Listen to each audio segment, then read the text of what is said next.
कोरियामा चाहिँ नि यस्तो फुलहरू क्या आजभोलि चाहिँ कस्तो राम्रो क्या। अस्ति भर्खर मात्रै यो 10-12 दिन अगाडि हो कि 20 दिन जति मात्र भयो होला कि यो चाहिँ उनीहरूको यो नगरपालिकाहरूले नै रोप्ने रहेछ क्या। सो रोडको छेउछेउमा अनि जस्तै अघि त्यहाँ ओ तल राम्रो देख्ने यो रुखले छेक्यो कि ठ्याक्कै यो रुखको ठ्याक्कै अगाडिको अलिअलि पिङ्क कलर देखिरहेको छ नि हो त्यो पिङ्क कलरमा पनि एउटा ठ्याक्कै गोलो छ क्या।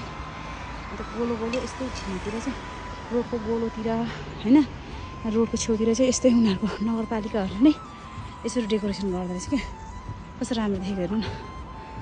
अनि हिजोतिर म चाहिँ यो चाहिँ ट्रेनको बाटो है साथीहरू यहाँबाट चाहिँ ट्रेन हिँड्छ माथिबाट चाहिँ सर ट्रेन हिँड्छ।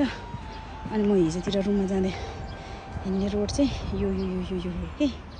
अनि म चाहिँ आज चाहिँ ठ्याक्क त्यहाँबाट हिँड्दाखेरि यसरी माथि हेर्दाखेरि ठ्याक्क मैले चाहिँ यो पार्कहरू जस्तो टाइपको अलि राम्रोवाला डेकोरेसनहरू यसो हिँड्दाखेरि होइन साँझपखतिर हिँड्दाखेरि कस्तो रमाइलो लाग्ला जस्तो खालको लाग्यो क्या।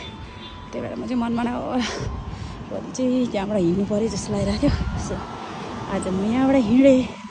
हिजो म हिँडेर जाने चाहिँ तलको बाटो, आज चाहिँ म माथिबाट आएँ। तर हिजो ठ्याक्कै म जुन बाटो तलबाट हिँड्दै जान्थेँ नि ठ्याक्कै त्यही बाटोमा पुगिन्छ कि। अहिले म यो बाटोबाट ठ्याक्कै पर अगाडि पुगिन्छ नि। कस्तो राम्रो वा एक्लै हिँड्ने नि आनन्द आइरहेछ होइन साथीहरूसँग आयो भने कति रमाइलो हुन्छ न।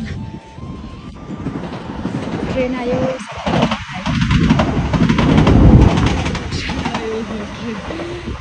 स्पिड कुद्छ कि ट्रेन उभा माइ गड आवाज सुन्दाखेरि नै ट्रेनभित्र त कान नै बहिरो हो कि के हो त्यस्तो हुन्छ हौ।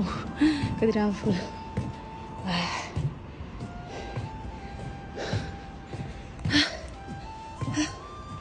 ओ माई गड गर्मी पो छ त यार।